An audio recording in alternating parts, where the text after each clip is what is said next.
Well, again, this is we're working into practice 13, 14 that area right now, and then that's you find out a lot about your leadership, and especially when you face some adversity.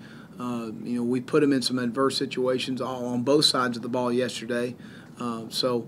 You find out a lot about your football team at this time, but that we're going to use the heat to our advantage.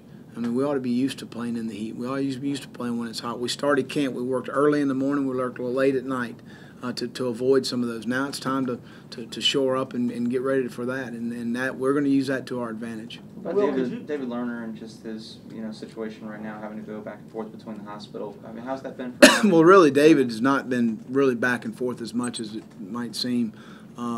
He's obviously was diagnosed with Crohn's in July.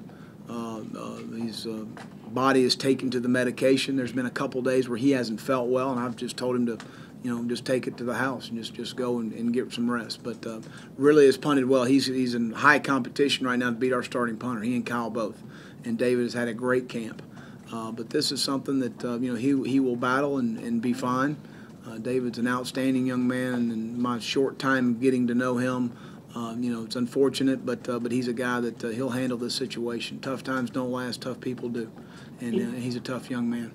Is it inspirational, what he's doing at all, in terms of sucking it up and coming out there? Some guys would have may have hung it up at that point. Well, again, I think the true test of someone is shown through adversity.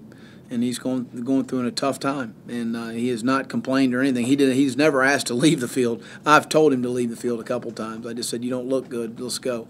And but no, he's certainly is an inspiration to me. Just watching him and how he's handled himself.